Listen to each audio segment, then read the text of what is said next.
bonsoir. À la une de l'actualité, les parlementaires du monde réunis à Genève, plus de 170 délégations, prennent part à cette rencontre, une tribune diplomatique pour débattre des enjeux globaux. En marge de la 151e Assemblée de l'Union interparlementaire, Jean-Michel Samaloukoundé appelle à la solidarité africaine et à se mobiliser contre la guerre d'agression qui ravage l'Est de la RDC. Et puis une maladie peu connue du grand public, le vitiligo, ce trouble cutané qui dépigmente la peau, reste entouré des zones d'ombre. Dans ce journal, nos reporters vous plongent au cœur de cette réalité ignorée. Alors question, est-ce par manque d'information? La réponse, c'est dans un instant. Enfin, ces vidéos sont devenues virales dans les réseaux sociaux, connues du grand public sous le nom de Madame Elombe. Cette étoile montante de l'éducation s'est éteinte ce lundi à Kinshasa. Son engagement et sa créativité lui avaient valu une reconnaissance nationale et internationale. Ça sera tout pour les titres, mesdames, messieurs. Bonsoir et bienvenue aux 20h. D'abord, le président de la République, Félix-Antoine Tshisekedi, a accordé une audience hier dimanche à la légende vivante de la boxe, l'Américain Mike Tyson, présent à Kinshasa, dans le cadre de la commémoration du 50e anniversaire du mythique combat. Ali Foreman, l'ancien champion du monde, a évoqué avec le chef de l'État plusieurs projets d'envergure. On fait le point avec Guilain Kabalondi.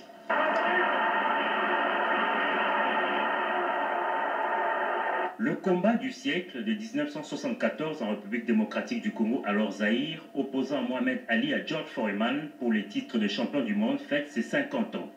À Kinshasa, cet événement historique ne passe pas sous silence. Une série de rencontres sportives et culturelles s'organise avec des temps forts annoncés le 30 octobre prochain. En marge de ces festivités, le mythique boxeur américain Mike Tyson, arrivé à Kinshasa le 17 octobre dernier, a été reçu dans la soirée de ce dimanche 19 octobre 2025 à la Cité de l'Union africaine par le président de la République Félix-Antoine Tshisekedi Tshilombo. Conduit par les organisateurs de l'événement auprès du chef de l'État, Mike Tyson, qui dit être revenu sur la terre de ses ancêtres, est honoré de participer aux célébrations du 50e anniversaire du combat Ali Foreman. Yeah, that's true. That's true. So it's like a breakthrough even coming here. Très bien accueilli, beaucoup d'enthousiasme, beaucoup de chaleur, très bonne expérience. Cette nuit a été légendaire en 1974. Il n'a jamais oublié et le monde n'a jamais oublié, c'est pour ça qu'il est ici. Et personne n'a oublié, il y a tellement eu de choses, il y a des chansons, il y a des films, il y a beaucoup de choses qui ont été ravivées par rapport à cette histoire qui est légendaire.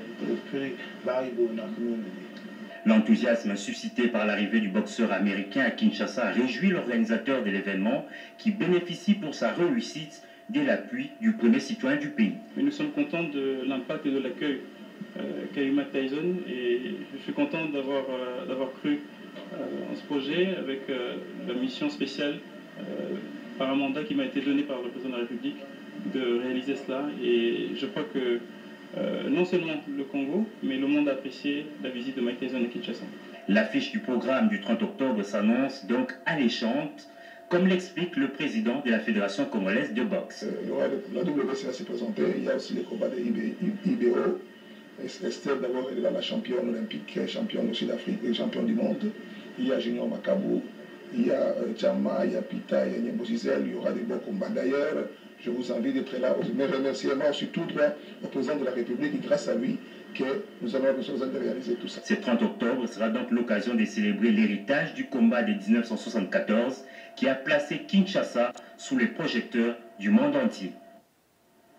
Avant d'être reçu par le chef de l'État, le boxeur américain s'est rendu au stade mythique Tata Raphaël où a eu lieu le combat du siècle Ali Foreman. Sur place, l'ex-champion du monde a été reçu par les jeunes boxeurs, une occasion pour lui de réaffirmer son engagement à promouvoir la boxe en République démocratique du Congo.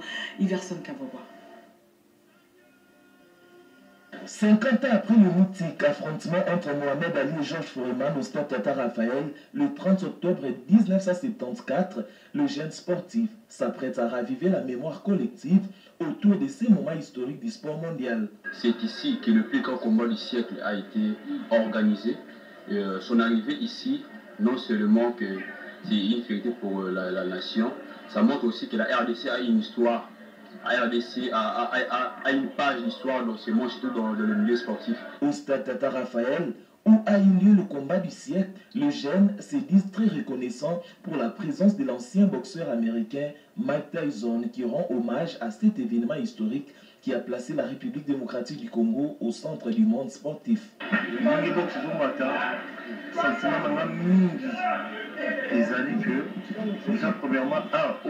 La boxe fait la fierté de notre pays. Aujourd'hui, le combat du siècle reste une référence pour la République démocratique du Congo.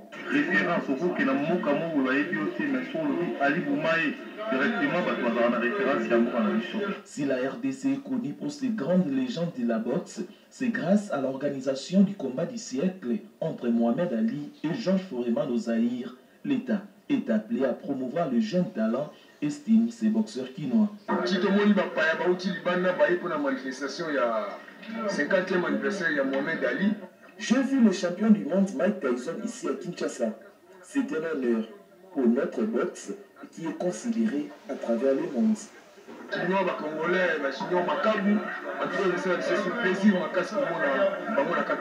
Signalons que la légende de la boxe américaine, Mike Tyson, durant son séjour à Kinshasa, a solennellement déclaré ses origines congolaises après un test ADN. Je l'ai dit tantôt, le vitiligo, une maladie de la que beaucoup ignorent. Pourquoi certaines parties du corps perdent-elles soudainement leur pigmentation? Que se passe-t-il lorsque les cellules responsables de la couleur de la peau cessent de fonctionner? Et surtout, comment vivent les personnes atteintes de cette affection, souvent mal comprise entre interrogations scientifiques et regards sociaux? Le vitiligo soulève plus de questions que de réponses. Émilie Kaindo, Camille Djoké nous en parle. Le vitiligo est une dermatose caractérisée par l'apparition de taches blanches sur la peau. Le plus souvent, cette dépigmentation progressive s'explique par la disparition de mélanocytes ou les cellules de l'épiderme qui synthétisent les principaux pigments qui colorent la peau, appelés mélanine. Le vitiligo apparaît sur la peau qui s'éclaircit dans certaines zones. Plusieurs questions restent cependant à poser. Le vitiligo est une maladie contagieuse? Est-elle mortelle? Comment peut-on guérir de cette maladie? Le vitiligo n'est pas vraiment connu comme étant une maladie comme toute autre. Or que le vitiligo, c'est juste un manque de mélanine. C'est aussi guérissable de nos jours. Le vitiligo en soi ne fait pas mal. Il n'y a pas de démangeaison. Le vitiligo ne tue pas. Mais c'est les regards de gens dans la société qui rongent les victimes. Le manque de compréhension de cette maladie, son aspect physique et l'ignorance sur le vitiligo conduit à des attitudes négatives. Les gens qui souffrent de vitiligo sont victimes de la discrimination. Le vitiligo est vu entre parenthèses comme un mauvais sort, la maladie des malchances, la sorcellerie, si on peut le dire. Vraiment, ils sont écartés de la société. La sensibilisation du grand public reste un levier majeur pour déconstruire des préjugés sur les personnes atteintes de vitiligo, car les malades de vitiligo ont aussi le droit de vivre normalement dans la société. Je l'ai dit tantôt, depuis l'annonce de son décès, une vague d'émotions traverse les réseaux sociaux, icône de l'enseignement primaire en RDC. Bonnette Elombo s'était fait connaître grâce à ses vidéos devenues virales sur les réseaux sociaux, où elle paraissait en pleine classe enseignant avec énergie, humour et passion. Ces méthodes innovantes avaient séduit des milliers d'internautes et mis en avant le travail des enseignants. Oscar Mbalkaïj et Angèle Mabiala nous parlent d'elle.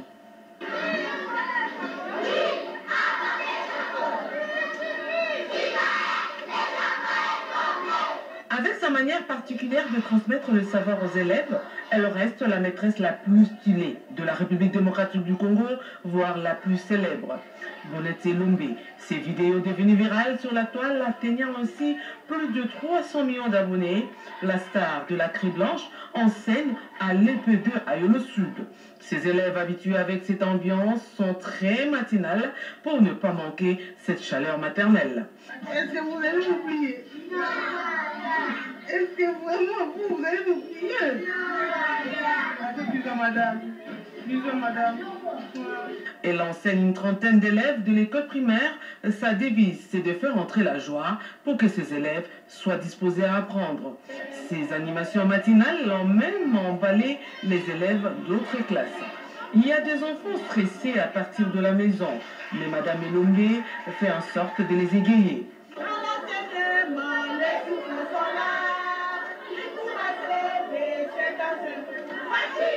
Cette vocation de Madame Elombe a attiré beaucoup de bienfaiteurs, même une des conseillères du président de la République, Félix Antoine Tshisekedi Tshilombo, a effectué les déplacements de cette école conventionnée protestante, CPK Yolo Sud, pour voir de visu yeux et constater cette ambiance. Madame Elombe quitte la terre des hommes après une maladie.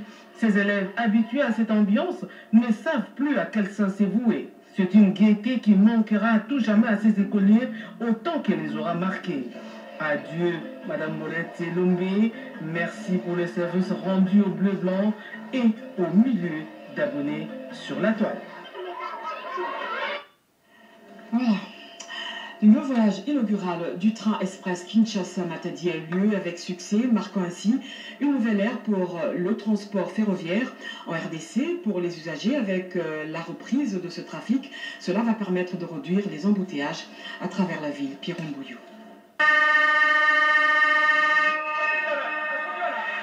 Il était 17h10 heure de la capitale congolaise, c'est dimanche 19 octobre 2025, lorsque le train express a regagné la gare centrale de Kinshasa après 8 heures de voyage en provenance de la ville portuaire de Matadi, où il a effectué le premier et inaugural voyage ferroviaire, et ce, plusieurs années après le dernier trafic. C'est un sentiment de satisfaction.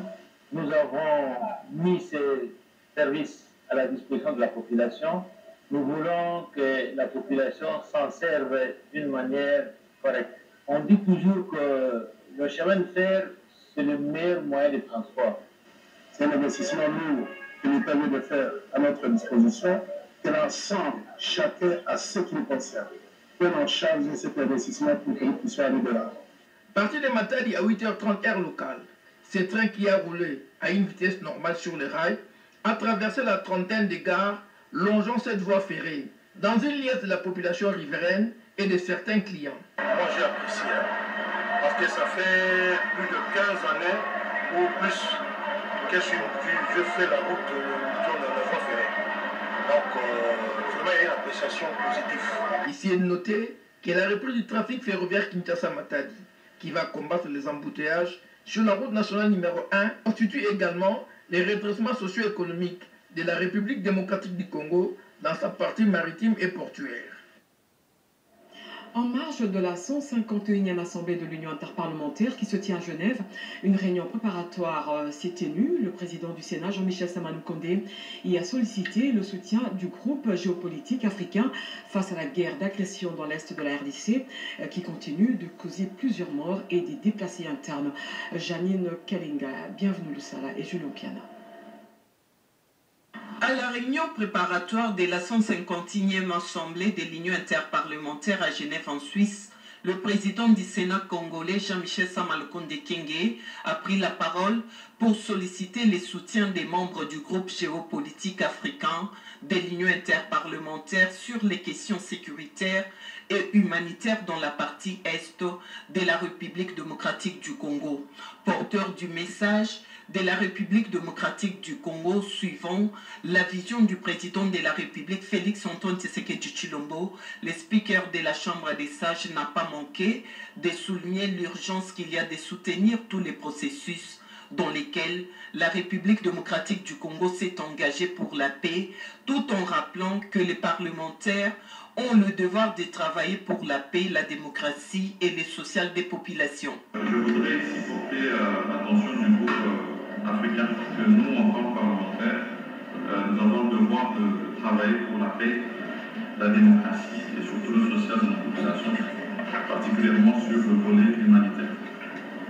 Point des besoins de vous rappeler la situation que nous connaissons dans l'Est de la République démocratique du Congo et mentionner que nous avons reçu une mission des bons services du secrétaire général de l'UIP, M. Martin Tchungon, c'était le samedi dernier, parce qu'il souhaitait que cette question reste à l'agenda de l'UIP en termes de suivi, peut-être même à travers un mécanisme, et poursuivre les discussions au niveau de tous les pays qui sont impliqués. Après la visite de la République démocratique du Congo, il s'est rendu également au Rwanda dans le cadre de ces bons offices.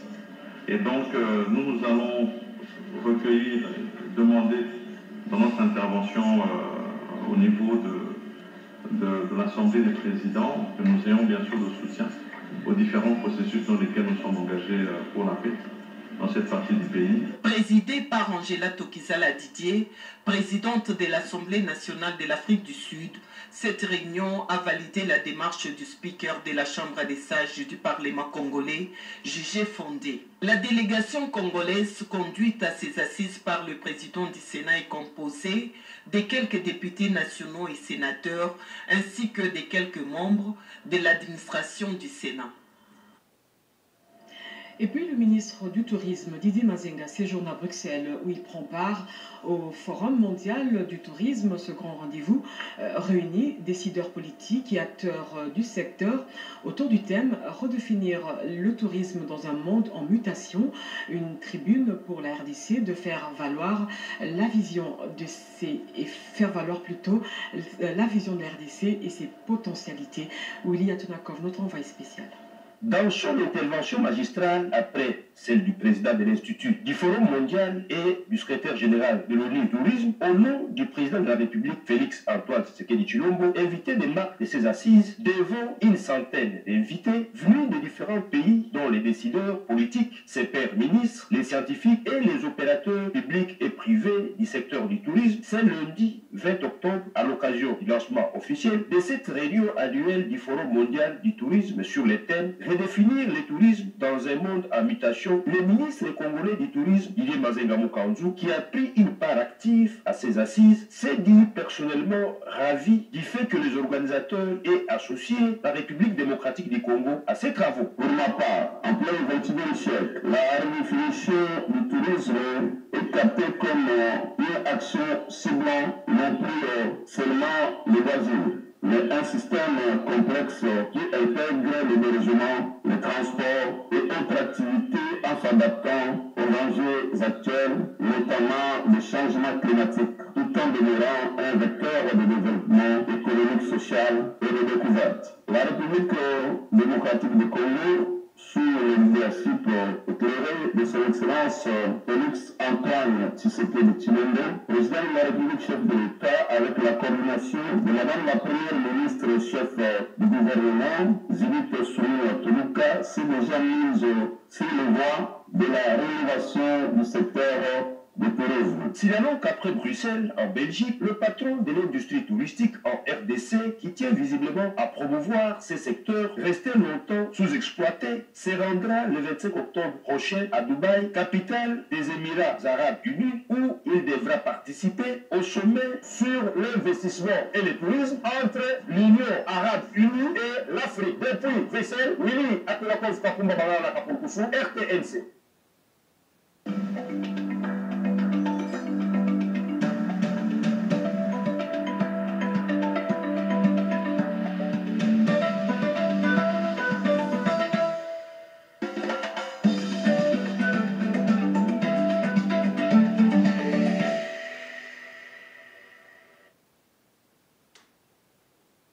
Today, I'll be making toy.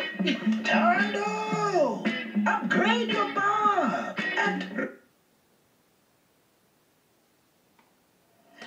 La 5e édition du Forum d'Assouan pour la paix et le développement s'est ouverte en Égypte avec un accent particulier sur l'inclusion des femmes et des jeunes dans la recherche des solutions durables. La RDC y est représentée par son ambassadeur en Égypte, Jean-Baptiste Kassongo. Un reportage de Jacques Kabawa. La ville égyptienne d'Assouan abrite du 19 au 20 octobre 2025 la 5e édition du Forum d'Assouan pour la paix et le développement durable. La République démocratique du Congo y est représentée à ses assises par son ambassadeur en poste au pays des pharaons, Jean-Baptiste Kassongo Moussenga. Cette édition va servir de plateforme de haut niveau pour définir la voie à suivre en Afrique dans ce contexte en pleine mutation. Elle va explorer aussi les moyens par lesquels le continent africain peut affirmer son leadership pour relever les défis en renforçant la résilience et l'intégration régionale et en soutenant des solutions africaines qui reflètent les aspirations du continent en matière de paix, de développement et de prospérité. Depuis son lancement, le forum d'Ansoine a joué un rôle déterminant dans le comblement du fossé entre politique et pratique, soutenant des initiatives africaines concrètes par le biais de son cycle d'Ansoine, un cadre de mise en œuvre unique. Il s'est imposé comme la principale plateforme africaine traitant des liens entre la paix, la sécurité et le développement, réunissant diverses voix et divers partenaires issus de la communauté œuvrant pour la paix et la sécurité. Cette 5e édition du forum ira encore plus loin en engageant les milieux des affaires et les philanthropes en tant que partenaires essentiels dans la promotion de la paix et du développement durable à travers le continent africain. Et aux assemblées annuelles de la Banque mondiale et du Fonds monétaire international à New York, le gouverneur de la Banque centrale du Congo, André Wameso, a participé à plusieurs réunions et reçu en audience différentes personnalités. Le compte rendu avec Edith Chala. En marge des assemblées annuelles du Fonds monétaire international et de la Banque mondiale, le gouverneur de la Banque centrale du Congo, André Wameso, a multiplié les rencontres bilatérales et réunions de haut niveau.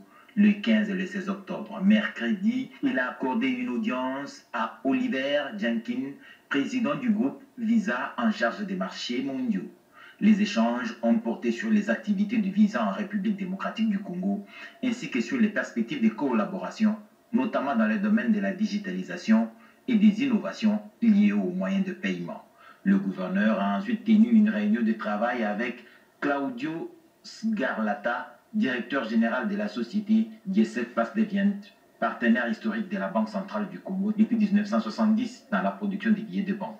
André Wameso a pris part à la réunion du groupe Afrique 3 au siège du Fonds monétaire international. Ce groupe composé de 17 pays africains représentés par l'administrateur Régis Nsondé a examiné le rapport du bureau de l'administrateur ainsi que le procès verbal de la précédente session d'avril 2025. Le gouverneur de la Banque centrale du Congo a ensuite participé à une séance de travail technique avec le directeur du département Afrique du Fonds monétaire international. Les échanges ont porté sur la nécessité de préserver la stabilité macroéconomique observée depuis juin 2024. Enfin, la journée du jeudi s'est clôturée par une réunion avec le directeur général adjoint du Fonds monétaire international dans le cadre de la mise en œuvre des programmes soutenus par la Facilité élargie de crédit FEC et la Facilité pour la résilience et la durabilité FRD.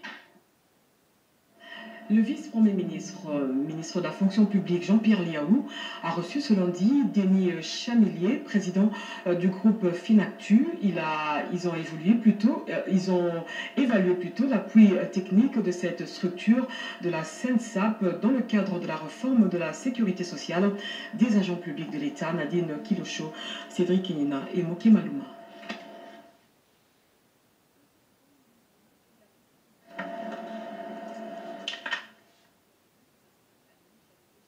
Président du groupe Finactu, au cours de laquelle il a été principalement question de l'évaluation de la mission menée par Finactu auprès de la Caisse nationale de sécurité sociale des agents publics de l'État, SENSAP en sigle. Cette mission s'articule autour de plusieurs axes clés, notamment le renforcement des capacités institutionnelles, la formation de cadres de la SENSAP, l'optimisation de la gestion financière, ainsi que l'accompagnement stratégique dans la mise en œuvre du nouveau régime de sécurité sociale. Je suis venu rendre compte à M. le vice-premier ministre de l'avancement de la mission que nous sommes en train de réaliser pour la SENSAP. Le vice-premier ministre a beaucoup d'ambition pour cette caisse et de façon générale pour la protection sociale dont jouissent les fonctionnaires de RDC. Cette caisse a été créée ex nihilo il y a maintenant une dizaine d'années. Elle fonctionne très bien, mais elle a besoin de renforcer l'expertise de ses cadres, puisqu'elle est jeune, c'est une institution jeune. Et donc le partenariat qui a été fait avec Finactu vise précisément à apporter de l'expertise à ces équipes dans le cadre du plan très ambitieux de formation. Et c'est ce à quoi nous nous attelons, mais on a au-delà de la formation 8 composantes qui touchent tous les métiers de la caisse. Et donc nous nous appuyons sur l'énergie des cadres et des dirigeants de cette institution pour en faire une institution de référence, non seulement à RDC, mais même sur tout le continent. L'entretien a également permis de faire le point sur les progrès réalisés dans le cadre de cette collaboration, saluée comme un appui technique de haute valeur ajoutée visant à renforcer la viabilité et la performance du système congolais de sécurité sociale au bénéfice des agents publics de l'État. Le vice-premier ministre Jean-Pierre Liaou a réitéré l'importance de la modernisation de la SENSAP dans la réforme de la fonction publique en phase avec la vision du chef de l'État, Félix Antoine Tshisekedi Tshilombo. En tournée économique dans le Grand Équateur, le vice-premier ministre en charge de l'économie nationale, Daniel Mukoko Samba, a posé ses valises à Guémena, chef-lieu de la province du Sud Ubangui. Objectif, évaluer les unités de production locale, leur fonctionnement en vue d'un appui gouvernemental. Redépendant. Samedi 18 octobre 2025, le périple du vice-premier ministre, ministre de l'économie nationale, a atteint l'étape de Guémena, chef-lieu du Sud Ubangui. Le gouverneur et sa suite, les membres de l'Union sacrée de la nation, lui ont offert un accueil rassurant. À sa descente d'avion, première destination, le village Bokangadoua, à environ 20 km de Guémena, pour voir la chute de la rivière Molungu, où on peut construire une microcentrale électrique capable de produire 2 MW d'électricité, ce qui s'inscrit dans la vision du chef de l'État d'électrifier les villages de la RDC pour son développement socio-économique de base. Dans la soirée, les opérateurs économiques et la société civile ont exposé leurs difficultés auprès de l'émissaire économique de Félix Tshisekedi. Les assurances sur l'accompagnement du gouvernement les ont mises en confiance. Bravant la pluie, avec l'état de route délabreux, Daniel Mukoko Samba est arrivé dans les territoires de Kungu où il a visité le port Mogalo qui servait jadis de relais pour embarquer les produits vivriers vers le port sur la Flia Ubangui. Le sénateur Alex Mundongi, membre de la délégation, explique. Le problème d'ici d'Ubangui, c'est beaucoup plus les voies d'évacuation. Tellement délabré qu'on ne sait même pas évacuer, qu'on ne sait même pas communiquer. Cette rivière qui servait des ports où les opérateurs économiques acheminaient leurs produits vers le port de Dongo, là où il y a un grand port, et de là, ça continuait vers Kinshasa qui était un grand débouché. Mais à toutes ces unités de production, ça ne fonctionne plus. La visite du vice-premier ministre, c'est un coup de pouce. L'administrateur du territoire de Kungu est très complet. La visite de son Excellence est super importante pour nous, du fait que notre province est à vocation agricole. Donc plus de 90% de la population vit de l'agriculture. Au sud Ubangui, Daniel Mukoko Samba vient identifier les unités de production locale et les difficultés dans le fonctionnement pour la relance de l'économie à la base et la valorisation des potentialités productives de la région avec l'appui du gouvernement central. C'est une proposition de loi taillée pour mettre fin au cycle d'impunité pour les seigneurs de guerre. Au cours d'un déjeuner de presse, l'élu de Mwenga, Trésor Moutiki, a présenté sa proposition de loi qui pose les bases d'un nouveau départ. Un reportage de Cédric Enina. Fini les temps où la Kalachnikov servait de passeport pour les hautes fonctions publiques. La proposition de loi initiée par les députés nationaux Trésor Moutiki, élu de Mwenga, veut en finir avec la récompense des auteurs des rébellions et mouvements armés par leur intégration dans les institutions de l'État. Ces textes visent donc à exclure définitivement les anciens responsables de groupes insurrectionnels, des services de sécurité et des institutions publiques de la RDC. Une initiative saluée comme un acte fort de patriotisme qui s'attaque à la racine du cycle des violences et des conflits récurrents. Cette proposition de loi rompt avec le pratique du passé qui consistait à intégrer systématiquement les insurgés sans contrôle judiciaire et ce qui a pu banaliser la violence armée comme moyen d'obtenir des avantages de l'État. Il répond également à une recommandation du Parlement congolais de 2022 avant notre accession à l'Assemblée qui visait à interdire l'intégration de membres de groupes armés terroristes dans les institutions ainsi qu'aux dispositions de la loi électorale de 2006. C'est dans ce cadre qu'un déjeuner de presse a été organisé, réunissant les professionnels des médias et les acteurs de la société civile. L'occasion pour eux d'échanger directement avec Trésor Moutiki, de proposer des pistes d'amélioration ou d'élever les ondes d'ombre entourant les contenus de cette proposition de loi. Cette loi, une fois adoptée, pourrait marquer un tournant historique, celui d'une république qui ne se laisse plus dicter sa loi par les armes. Non à la guerre d'agression, nous voulons la paix, c'est le message de Michel Kabwe, président de l'Assemblée provinciale du Haut-Katanga, qui appelle les ressortissants de Pweto à la vigilance. Mpoto, territoire situé à la frontière entre la République démocratique du Congo et la Zambie, à environ 450 km de la ville de Lubumbashi, chef-lieu de la province du Haut-Katanga, a reçu la visite de tous les élus provinciaux en mission d'itinérance dans ces Congos profonds, avec comme chef de la délégation l'honorable Kaboumbamba Michel, président de l'organe délibérant. La délégation de représentants légitimes de la population haut-katangaise, accueillie par les habitants de ces territoires et les militants des partis politiques membres de l'Union sacrée de la nation, s'est dirigée sur les lieux où était prévu le meeting populaire. Dans l'enceinte du nouveau bâtiment de l'administration du territoire, construit dans le cadre du projet de développement des 145 territoires, financé par le gouvernement congolais sous la vision éclairée du chef de l'État.